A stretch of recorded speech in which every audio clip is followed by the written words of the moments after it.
All right. Well, good afternoon. I'm Hello. excited to be here. Hello, hello.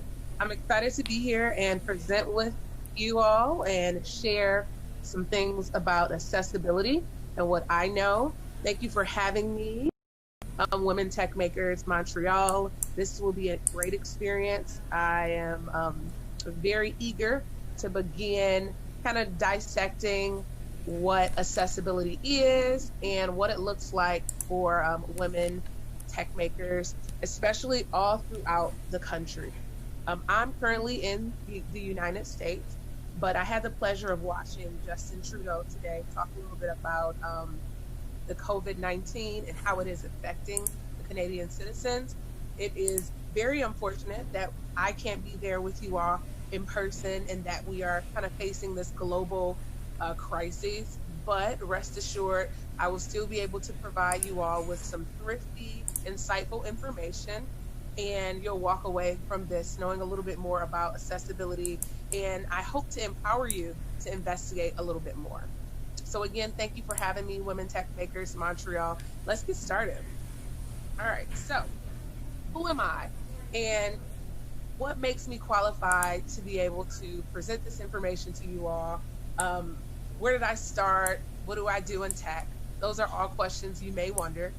So let me go ahead and debunk a few things. So my name is Jeanette Washington. I started my career as a speech pathologist or a speech therapist, some may call. So I worked with individuals who had issues with stuttering, who had speech delays, disfluencies, and articulation and language disorders. So, with that in mind, I came into the technology industry in 2017 with a toolkit full of information about people with disabilities and people who had different abilities and what that looks like. So, when I decided to transition into tech, I looked into assistive communication technology and natural language processing.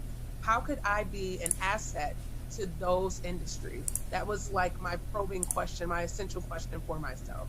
So I worked as a software engineer and I was able to really crack the code with a couple companies I worked with before I branched out and created my own company, Barely Articulating. Barely Articulating is a think tank where I go and provide resources for different companies that want to create a more diverse or inclusive setting for those with ADHD, dyslexia, autism, and just to name a few different abilities.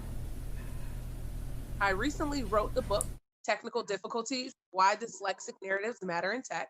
And I created this book because I felt as if it was needed in the tech industry. A lot of techies are thriving, women and men, but a lot of them, from the research I've done, about 70% don't tell their employer about the disabilities or the different abilities that they possess because they're a little fearful that maybe they'll get fired or that they won't get that upcoming promotion because that will kind of make them seem as though they're not capable.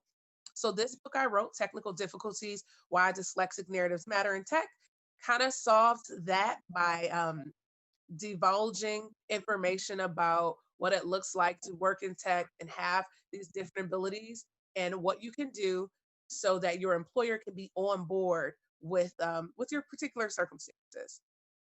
So I know that I've been able to hop into our Slack channel and give you all a little bit of information about the slides. So I have that here, bit.ly/WTMA11Y is how you'll be able to access those slides. It's a shortened bit.ly link, but it is also very case sensitive.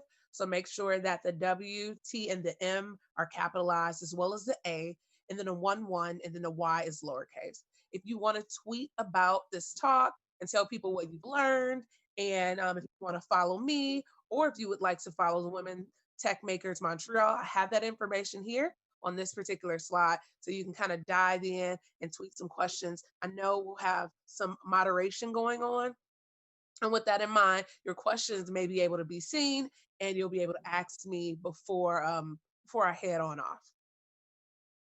All right. So what are our expectations today? I think it's very important now that you know a little bit about me, you know how to reach me, and you know a little bit about my accomplishments. I want to talk about what the expectations are today. What can you expect to learn, or what can you expect from the presentation today? So, one, we're going to discuss common, special, or different abilities. Okay. We're going to develop a new understanding of workplace diversity. And three, I want to empower you all to do a little bit more investigation about accessibility. You can gain as much as insight as you like from me, but it will be really helpful if afterwards you decided to go ahead and find out more, research more, kind of look deeper into what accessibility is and how it even matters for you. So let's get started. Always like to start talking about accessibility by showing this picture depicted here. I actually don't know the author or the illustrator, rather, of this illustration. When I researched it, I found that it had been kind of viral and nobody actually knew who created this first image. However, it's very important that you kind of take all of this in. It says, for a fair selection, everybody has to take the same exam. Please climb that tree. So as you see, um, there's a goldfish, there's a seal, a wolf, a penguin, a monkey, a bird, and an elephant. Everyone is not going to be able to climb that tree. You know, maybe one or two. The bird possibly won't even be able to climb it. It'll get to the top of the tree seamlessly, but it won't be able to climb it. I think the only participant in this particular selection would be the monkey who can physically climb the tree. So it's important to remember this. A lot of times in tech, as women, as people with special abilities, they are expected to do things that are beyond our wheelhouse, that is beyond what we can actually physically or intellectually complete. We can't complete these particular tasks. So it's important to see that this kind of will help us understand equity on a whole entire different base moving forward. So when we think about special abilities, it's important that we consider learning, visual, hearing, mobility, neurodiversity, and mental health. For instance, learning, we can consider dyslexia as a special ability. And ask yourself, how can someone with dyslexia thrive at your workplace? Visually, we can think about someone who is colorblind. How can someone who is colorblind thrive in the workplace? And how can they also be able to experience the web like someone who isn't colorblind? These are questions you want to start developing as you look at all of the different abilities or disabilities that we have here. Hearing, someone who is hard at hearing, how will they be able to really appreciate a presentation that is given if they're not able to make out every single word, or if they can't lip read? They cannot lip read. That may be another burden for them. What about mobility? Someone with cerebral palsy or dystrophy. How can muscle dystrophy, how can they really appreciate things at the workplace? Are they able to get into their cubicle without any hitches? Are they able to get into the work site without any difficulties? You want to start really thinking about all people on the spectrum and not just gender, like men and women. That is more surface based. But you definitely won't be able to look at a person and tell, oh, that person has a neurodiversity issue or they're neurodiverse. For instance, we have autism, ADD, ADHD, and seizures. You can't just look at a colleague or look at a potential employee and know that they have these things. Finally, mental health. And again, this is not an exhaustive list. I didn't say that to begin with, but let me definitely preface that. This is not an exhaustive list. These are just a couple different things within those scopes: learning, visual, hearing, mobility, neurodiversity, and mental health. I know a lot of us are experiencing some anxiety now that we have the COVID-19 on the cusp right here in front of us. I know that I've just read a lot of Canadian citizens are stranded in other countries. They're wanting to come back, but it's a it's balancing act now. So again, mental health issues, how are we addressing that in the workplace? How are we addressing that when we're posting online for our company? How are we addressing that as we create our web pages? Are we being sensitive? Are we being agitators? These are some things you want to definitely start to question yourself about as it relates to the scope of the differences that exist. What would happen if we all began to view ability as a form of diversity rather than deficiency? So, what would happen if we started creating websites or social media platforms or environments that were conducive to diversity, that included mobility or that included mental health or neurodiversity?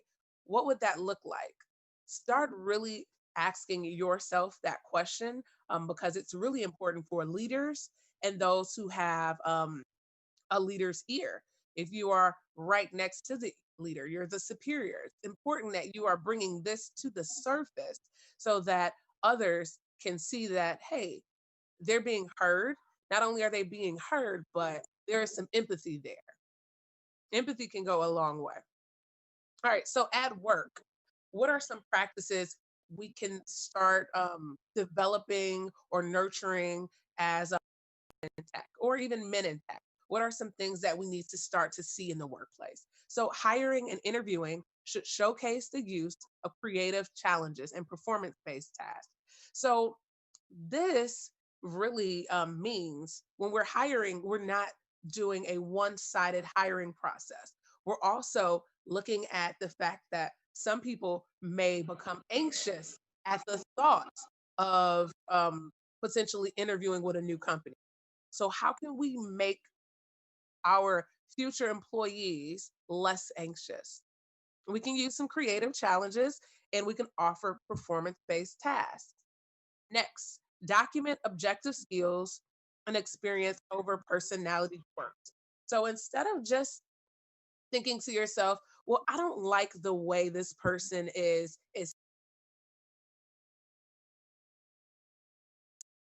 hello? Yes. Okay. So, we want to make sure we consider that documenting objective skills and experience over personality quirks is very important. So, someone who has autism may have awkward social functions. Okay. They may look off into space or they may have a difficult time giving you eye contact. So, with that in mind, let's keep focused on the objective skills and experience and not so much on that person's personality quirks.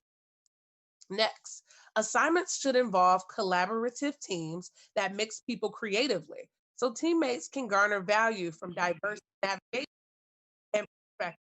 I think it's very important that when we are creating these groups for, or teams rather, when we are developing a product or when we have a deliverable that needs to go out, we need to consider the fact that mixing that team up can be beneficial for everyone, even our clients. A few other things I'd like you all to keep in mind in the tech workforce is trainings must be well designed to benefit the diversity of thought and to address social skills and emotional IQ. Um, who likes to go to a sit and get? Not me. When I go to trainings and professional development sessions, workshops, I like to be able to get up and move a little bit.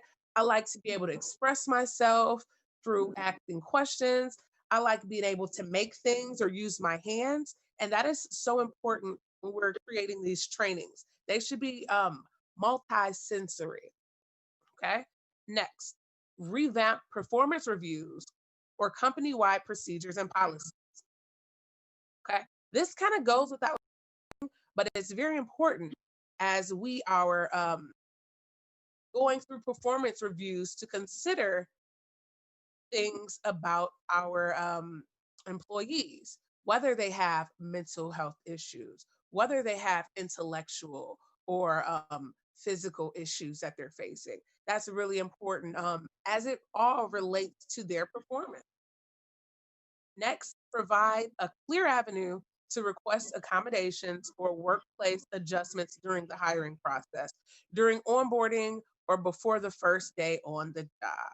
So, let's not wait until that particular employee, or if you are the person with the disability, let's not wait until the employer offers some type of accommodation or modification. Let's use our voice to make sure that we're heard and that our voice is not missing. Let's ask for the things that we need. All right, so now we're going to take a different route. We're going to go down this winding path real quick. So I hope you all were taking good notes, but if not, we're going to talk a little bit more about what accessibility actually means. All right, so as you'll see with my link I created, the bit.ly link had A11Y. A11Y is a number now, okay? So it is basically the shortened form of the longer word accessibility.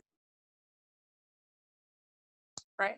Accessibility is how people perceive, understand, navigate, interact with, and contribute to the web. So now we're going from the workplace to the websites or the web, the interwebs, as I've heard people fondly call it. So who can really benefit from the contributions, the navigations, the perceptions from the web? Let's talk a little bit more about how high contrast text or pictures or background, who they can assist. So, high contrast text can assist someone with a permanent disability like vision loss, someone with a temporary disability like someone who has cataracts, or someone who has a situational disability like snow blindness. We live in the colder states and colder part. I know Canada gets pretty cold, so I know you can empathize with snow blindness. I've had moments where I look outside and I'm like, whoa, and I almost see stars. So it's very important that we create we create platforms online that benefit those with permanent, temporary, and situational needs. What about large tap areas? Who does that benefit? Well, it could benefit someone with Parkinson's disease, it can benefit someone with a broken hand, and it could also benefit someone who is drunken, someone who may have had a very long, tipsy night. Large tap areas can benefit permanent, temporary, and situational instances. Next, we have closed captioning. Who benefits from that? Well, someone with hearing loss, someone with maybe an ear infection, or if you have children, like a lot of us are working at home, it's very essential that you have that closed caption so you can kind of multitask. You can tell your child to sit down, have a seat, finish your work, but you can also see the text and be able to kind of read along with that video. All right. So with programmers who have these different abilities, or as people call disabilities, those who are neurodiverse, they need internet filters. Internet filters will help you stay anchored on a task because you won't have pop-ups happening. Same thing with page simplifiers. It'll help you focus all of your time. And this could be the breaking point for someone with ADHD, which is attention deficit hyperactivity disorder. Also, syntax checkers can be masterful for someone with maybe dyslexia or someone who has language based learning disorders. Syntax checkers like Grammarly can kind of help you make sure your grammar and your syntax line up. All right, so our next steps. I know I gave you all a ton of information and you're probably still taking note or you have a lot of questions, which is always good. I think that I am an expert in this. I've had my 10,000 hours of studying accessibility. However, I know that I don't know everything. There are still things that I can learn from you. There's still things that I can learn from anyone. I think one of my favorite scientists, Bill Nye the Science Guy, stated once that there's something you can learn from everyone you meet. So I'm eager to hear your questions. I'm excited to assist in any capacity I can. But let's talk about next steps. So our next step is to show up and take up space. Okay. It's important that you are here, that you are ready to learn more about accessibility, and that you know that this can go beyond the buzzword. Take up space. That simply means show up. That's another way of saying show up. To take up space, you're here. You're ready to learn. You're ready to take this information to the next level. Next, learn what works best for you. Trial and error. So if you are someone with some different abilities, some special abilities, or some disabilities, it's important that you learn what works best for you so that you can convey that information to your employer, or so that you can be the one to convey that information to other people who may have similar disabilities. Hey, this works for me, so you should try this. Okay. And that kind of leads into the next one where it says, be the change that you want to see. Advocate, advocate, advocate. We want to make sure that if we are having some issues as women, we're bringing it to the forefront. Okay. We're letting people know what our issues are, and we're being advocates in that nature. All right. Finally, I'm going to bring you all back to my social handle. Again, we have WTM_Montreal. If you want to tweet some information in about my talk, what you like, what you'd like to see next time. I'm barely artistic, and be sure to use those hashtags. If you want to view the slides, I do have them here again for you to jot down. It's bit.ly, capital W, capital T, capital M, capital A, 11Y. All right, and that's it for me. I hope that I was able to help you all understand why accessibility is important, and tell you a little bit about a couple different disabilities or special abilities or different abilities that exist, and that you are now looking forward to kind of probing through some more information and some research so that you can be able to be an advocate for those who have these different abilities. Thank you. Awesome. Are there any questions? Thank you very much, Janet. This was a very, very interesting talk. A sometimes delicate subject, but a much needed information for sure. Right now we're going to start with the questions. Okay. Our questions for the speaker. So for everyone watching on YouTube, if you have questions, you can ask them on the channel. If you have already joined the Slack channel, ask your questions on the talk section. You can also use the YouTube chat if you're not part of the Women Techmakers 2020 Slack.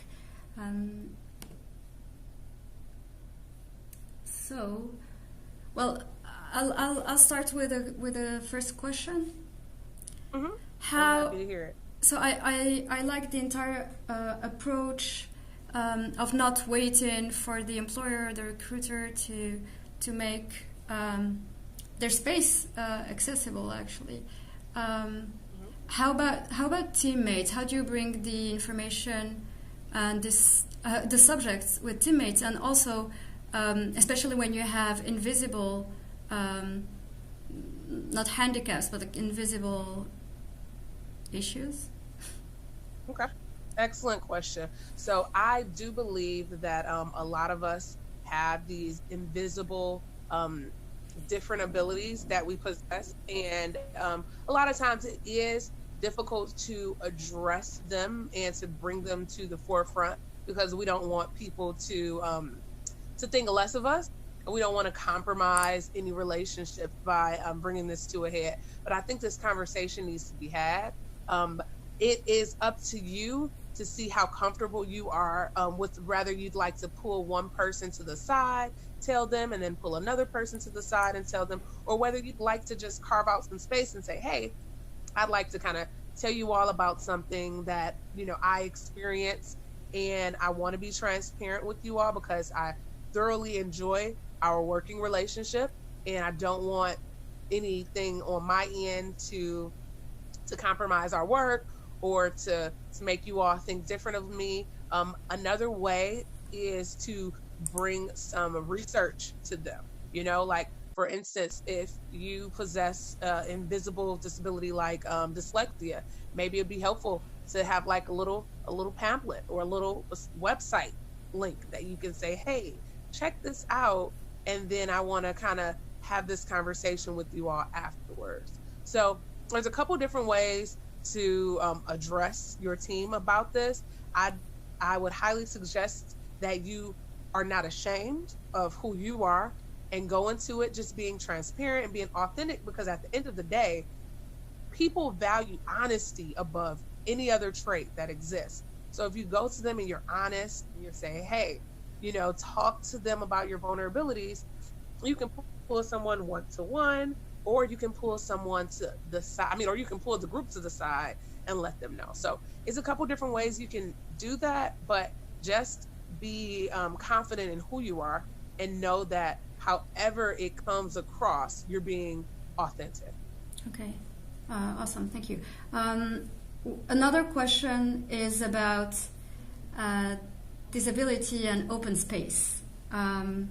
So one of our participants asks how to, especially when people in tech have begun to encourage talking and collaborating in open spaces in the office, they understand that communication is important, but it's also important to have people who don't necessarily fit in this stereotype of hiding in a dark corner coding. The question is if there is a merit to the argument that not everyone benefits from talking about the problem all the time, since not everyone is extroverted. Well, yeah, I don't think that talking about the problem all the time is beneficial. I think that it should be addressed once and then move forward. You say your piece. As it relates to introvert and extrovert, I truly believe that, talking about the fact that you are overstimulated is important. I think that employers and employees can understand that now more than ever, since a lot of us are social distancing and isolating ourselves from one another. I think it's important that we are being frank with people about being stimulated too much by all of the different collaborative efforts. And I have certainly been in that instance before where I worked at a position and they wanted to meet with me every single day. And they wanted to talk to me about, about just various things, but it was becoming overwhelming to me. And so I've had to have that conversation where I say, hey, can we do this maybe once a week and not every day? Because, this is taking away from me. This is really zapping a lot of my energy, because now I have to be sensitive to all of these different people, energies, auras, vibes. It was a lot for me. So I think that letting someone in management or a superior know that, there's a lot of overstimulation and that you're definitely not here for it overall. And then another way is to look at possibly having meetings that are not all face to face. Like, can we do a Google Doc that's live and we all comment on different things? Can we, because nowadays there's so many ways to communicate where you don't necessarily have to come to the mingler or the networking event or the meeting. Like, we can Slack about it. So just knowing that there are different platforms to use and being frank about overstimulation. Absolutely. Maybe we have time for like one last question. Okay. is what methods and what criteria do you use when you're faced with waiting an accessibility fix that might cancel out the benefit for one user group versus making an improvement for another group?